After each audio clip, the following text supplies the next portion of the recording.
여러분, 삼성전자가 올해 생산할 수 있는 HBM 물량이 전부 팔렸습니다. 아직 본격적인 공급도 시작하지 않았는데 말이죠. 불과 2년 전만 해도 상상할 수 없는 일이었습니다. 2024년 초 삼성전자는 HBM 시장에서 엔비디아의 품질 테스트를 통과하지 못했고 모든 물량은 SK 하이닉스로 향했습니다. 언론은 삼성의 HBM 실패를 대서특필했고 투자자들은 실망했죠. 하지만 지금 2026년 1월 말 완전히 다른 이야기가 펼쳐지고 있습니다. 삼성은 HBM4 최종 테스트를 통과했고 다음 달인 2월부터 초기 배송을 시작해 상반기 말부터 엔비디아와 AMD의 본격적인 공급을 시작합니다. 2025년 4분기 삼성전자 영업이익 20조 원 중 80% 이상이 반도체에서 나왔고 그 중심에 바로 HBM이 있습니다. 도대체 2년 사이에 무슨 일이 있었던 걸까요? 오늘은 삼성전자의 극적인 반전 스토리, 그리고 HBM 시장의 슈퍼사이클을 자세히 들여다보겠습니다. 먼저 시간을 2년 전으로 되돌려 보겠습니다.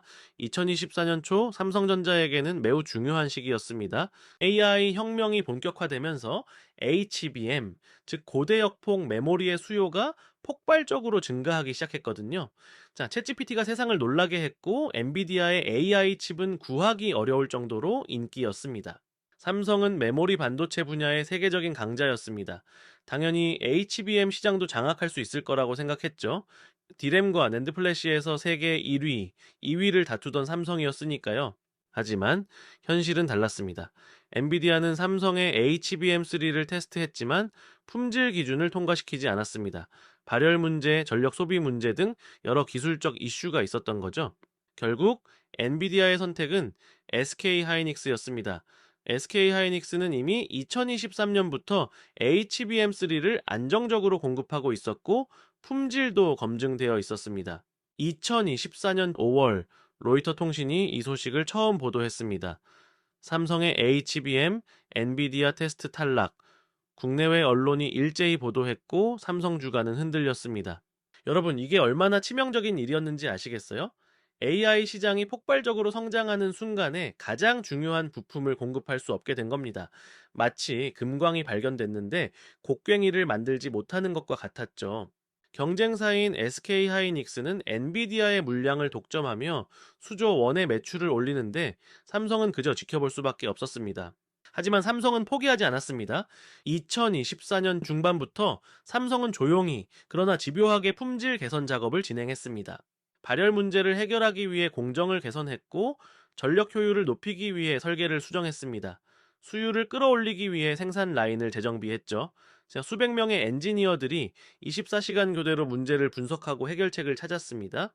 그 결과가 조금씩 나타나기 시작했습니다. 2024년 7월 삼성의 HBM3가 부분적으로 테스트를 통과했다는 소식이 나왔습니다. 8월에는 HBM3 8계층 제품이 승인을 받았고요. 완전한 성공은 아니었지만 적어도 기술 격차를 좁혀가고 있다는 신호였습니다. 언론의 관심은 식었지만 삼성은 묵묵히 다음 세대를 준비하고 있었습니다. 바로 HBM4였죠. HBM4는 HBM3와는 차원이 다른 제품이었습니다. 데이터 전송 속도가 초당 11.7기가비트, 이전 세대보다 훨씬 빠른 속도였습니다. 이 정도 속도면 대규모 AI 모델을 학습시킬 때 시간과 비용을 획기적으로 줄일 수 있었죠. 삼성은 HBM3의 실패를 교훈 삼아 HBM4에서는 처음부터 엔비디아의 요구 사양을 철저히 반영했습니다. 삼성은 여기에 모든 것을 걸었습니다. 2024년 하반기부터 HBM4 양산 준비에 돌입했고 2025년 내내 생산 라인을 증설했습니다. 2026년 1월 드디어 그 순간이 왔습니다. 삼성의 HBM4가 엔비디아와 AMD의 최종 품질 테스트를 통과한 겁니다. 약 2년간의 노력이 결실을 맺은 순간이었죠. 삼성 내부에서는 환호성이 터져 나왔고 주가는 급등했습니다. 여러분, HBM4의 스펙이 얼마나 대단한지 설명드리겠습니다. 초당 11.7기가비트. 이게 무슨 의미일까요? 쉽게 말하면 1초에 약 1.46GB의 데이터를 전송할 수 있다는 뜻입니다. 4K 영화 한 편이 약 25GB인데 17초면 전송할 수 있는 속도죠. 하지만 더 중요한 건 AI 학습에서의 효과입니다. 챗GPT나 클로드 같은 대규모 언어 모델을 학습시킬 때는 엄청난 양의 데이터를 계속 주고받아야 합니다. HBM의 속도가 20% 빨라지면 전체 학습 시간이 며칠씩 단축되고 비용은 수백억 원씩 절감됩니다.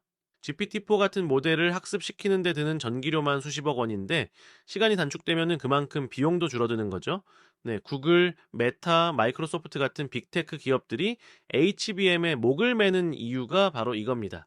시간이 곧 돈이고 속도가 곧 경쟁력이거든요. 삼성의 11.7기가비트는 SK하이닉스와 동등한 업계 최고 수준입니다.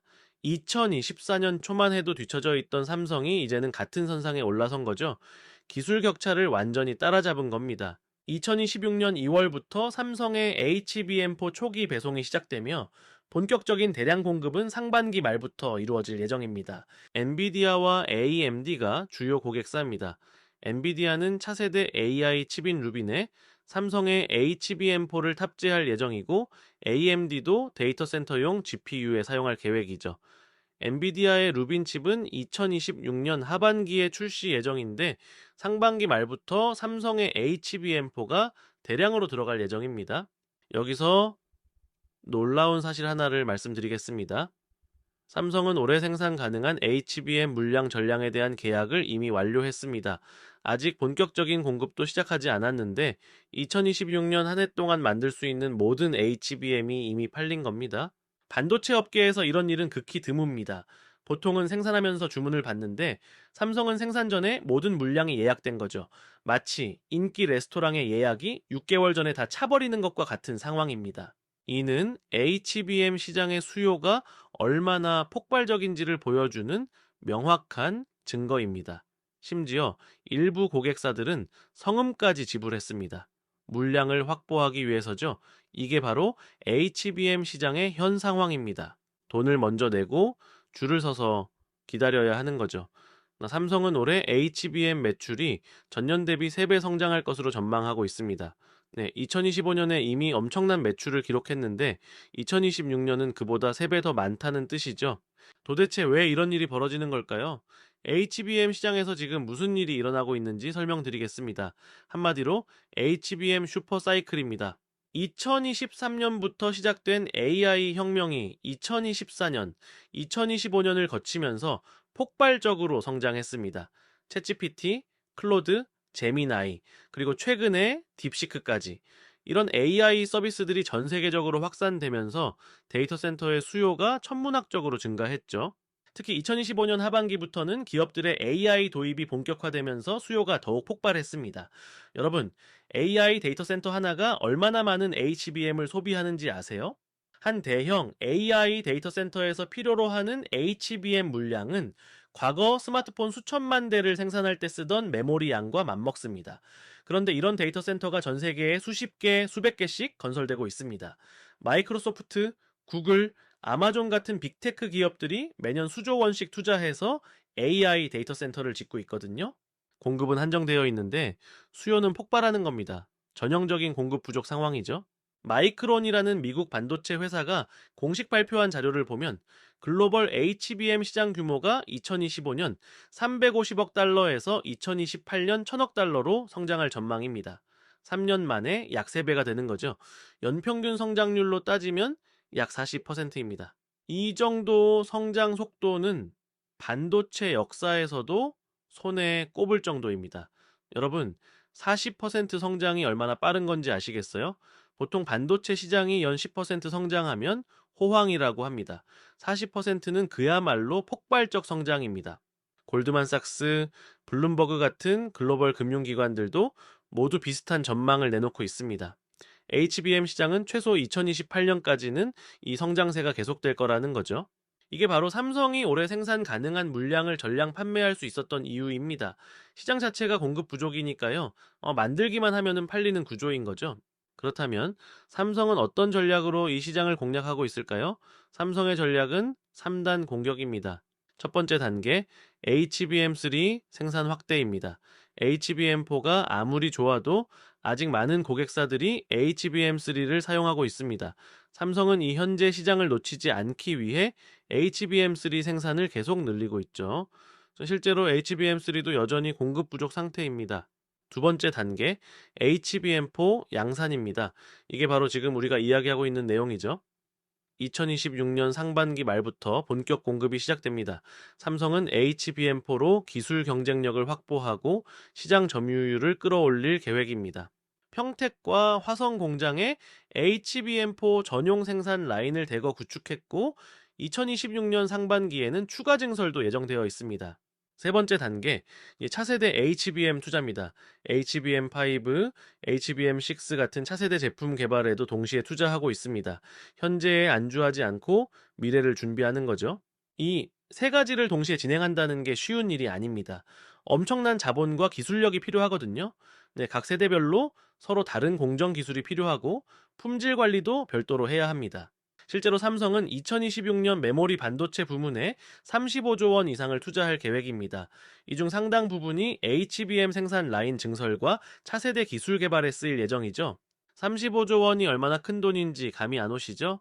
우리나라 연간 국방 예산이 약 60조 원입니다. 삼성이 메모리 반도체에만 국방 예산의 절반 이상을 투자하는 겁니다.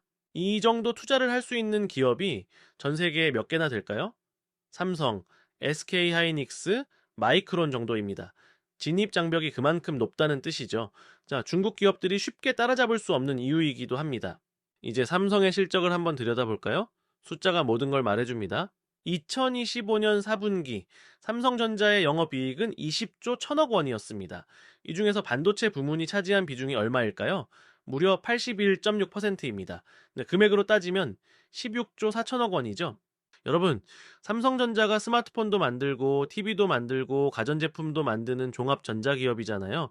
그런데 전체 이익의 80% 이상이 반도체에서 나온 겁니다. 그만큼 반도체가 잘 팔렸다는 뜻이죠.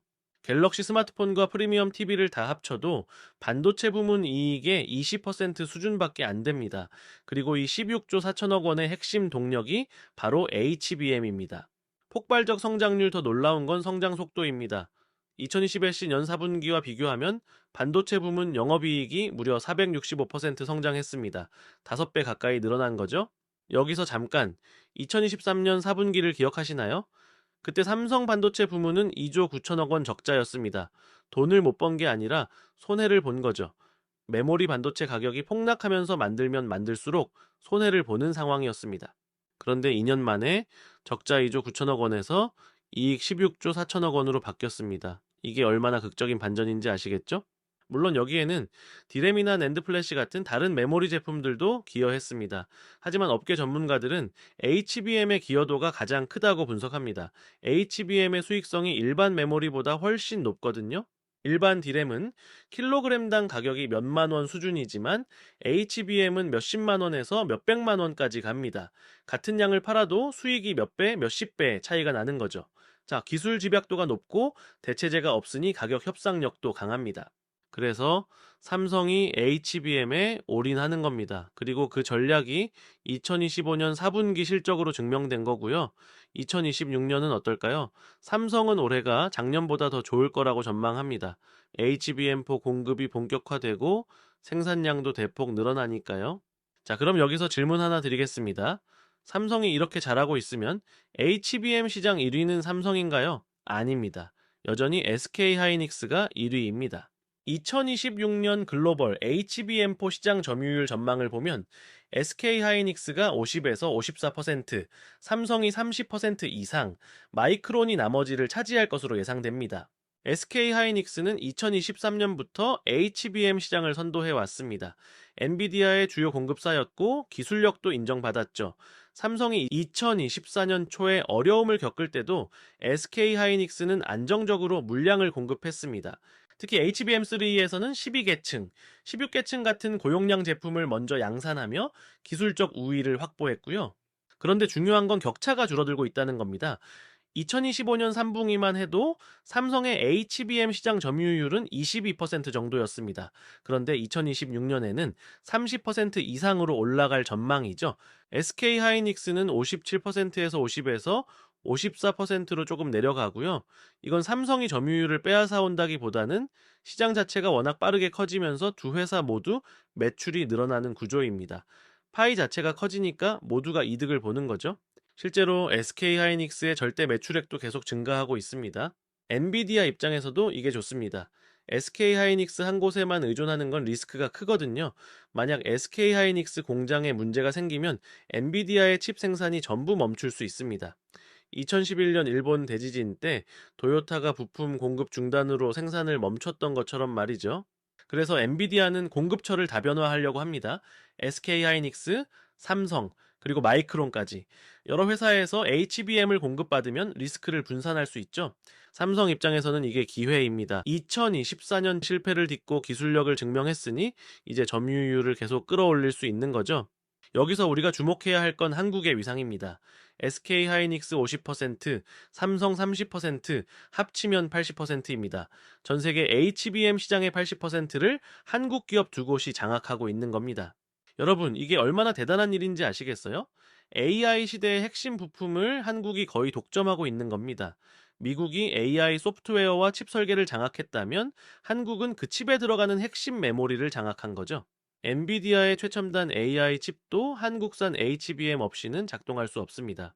미중 기술 전쟁이 한창인 지금 한국의 전략적 가치가 더욱 높아지고 있습니다. 미국도 중국도 한국의 HBM 없이는 AI 경쟁에서 이길 수 없거든요. 그럼 이제 처음 질문으로 돌아가 보겠습니다. 젠슨 황 엔비디아 최고 경영자의 태도가 정말 바뀐 걸까요? 엄밀히 말하면 돌변이라기보다는 점진적 협력 확대가 맞습니다. 2024년 5월 로이터가 삼성의 HBM3 테스트 탈락을 보도했을 때만 해도 분위기는 좋지 않았습니다. 하지만 젠슨 황기 삼성을 완전히 배제한 건 아니었어요. 2024년 GTC 행사에서 젠슨 황은 삼성 부스를 방문했고 젠슨 어프루브드라는 사인을 남기기도 했습니다. 완전히 관계를 끊은 게 아니라 개선을 기다리고 있었던 거죠. 업계에서는 이를 긍정적인 신호로 해석했습니다. 2024년 중반부터 삼성의 HBM3가 부분적으로 테스트를 통과하기 시작했고 2024년 하반기에는 HBM3도 승인을 받았습니다. 삼성이 하나하나 문제를 해결해 나간 거죠. 엔비디아도 이런 노력을 인정하며 기술 협력을 강화했습니다. 2025년 1월 젠슨 황은 한 인터뷰에서 There's no story there라고 말했습니다. 별거 아니다는 뜻이죠. 삼성과의 갈등을 완화하는 발언이었습니다. 그리고 2026년 1월 드디어 삼성의 HBM4가 엔비디아의 최종 테스트를 통과했습니다. 이 과정을 보면 돌변이라기보다는 약 2년에 걸친 점진적인 관계 개선입니다. 삼성이 기술 문제를 하나하나 해결하면서 신뢰를 회복한 거죠. 마치 신뢰를 잃었던 부부가 천천히 관계를 회복하는 것과 비슷합니다. 엔비디아 입장에서도 삼성은 꼭 필요한 파트너입니다. HBM 수요가 너무 많아서 SK하이닉스 혼자서는 감당할 수 없거든요. 삼성과 마이크론의 물량까지 합쳐야 겨우 수요를 맞출 수 있는 상황입니다. 엔비디아가 2026년에 출시하는 루빈 칩만 해도 수백만 개 단위인데 여기에 들어가는 HBM을 한 회사가 다 공급할 수는 없습니다. 결국 서로가 필요한 관계인 거죠. 엔비디아는 안정적인 HBM 공급이 필요하고 삼성은 엔비디아라는 큰 고객사가 필요합니다. 자, 오늘 이야기를 정리해 보겠습니다. 2024년 초 삼성전자는 HBM 시장에서 엔비디아의 테스트를 통과하지 못하며 어려움을 겪었습니다. 하지만 약 2년간의 기술 개선 노력 끝에 2026년 1월 HBM4 최종 테스트를 통과했고 2월부터 초기 배송을 시작해 상반기 말부터 본격적인 공급을 시작합니다. 삼성은 올해 생산 가능한 HBM 물량 전량에 대한 계약을 이미 완료했고 매출은 전년 대비 3배 성장할 전망입니다. 2025년 4분기에는 반도체 부문에서만 16조 4천억 원의 영업이익을 기록하며 전체 이익의 81.6%를 차지했죠. HBM 시장은 지금 슈퍼사이클에 진입했습니다. 2025년 350억 달러에서 2028년 1000억 달러로 3년 만에 약 3배 성장할 전망입니다. 연평균 성장률 40%의 폭발적 성장이죠. AI 혁명이 가져온 가장 확실한 수혜 시장입니다. SK하이닉스는 여전히 50% 이상의 점유율로 1위를 지키고 있지만 삼성도 30% 이상으로 점유율을 끌어올리며 양강 구도를 형성하고 있습니다. 두 한국 기업이 합쳐 전 세계 HBM 시장의 80%를 장악하고 있는 겁니다.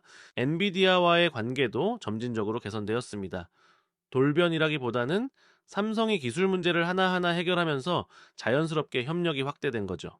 2026년 상반기부터 본격적인 HBM4 공급이 시작되면 진짜 경쟁이 펼쳐질 겁니다. 삼성이 30%대 점유율을 넘어 더 높은 수준으로 올라갈 수 있을지, SK 하이닉스는 선두 자리를 계속 지킬 수 있을지, 그리고 차세대 HBM5, HBM6 경쟁에서 누가 앞서갈지, 2026년 하반기와 2027년이 정말 중요한 시기가 될 겁니다. 한 가지 분명한 건 한국이 AI 시대의 핵심 부품을 장악하면서 글로벌 기술 경쟁의 중심에 섰다는 사실입니다. 여러분은 어떻게 생각하시나요? 자, 삼성의 이번 HBM4 성공을 기술 경쟁력 회복의 신호로 보시나요? 아니면 시장 상황에 따른 일시적 개선으로 보시나요? 제 댓글로 여러분의 생각을 들려주세요. 오늘 영상이 도움이 되셨다면 좋아요 버튼 꾹 눌러주시고요. 아직 구독하지 않으셨다면 구독과 알림 설정까지 부탁드립니다. 구독자 여러분께 더 좋은 경제 콘텐츠로 보답하겠습니다. 다음 영상에서 또 만나요. 감사합니다.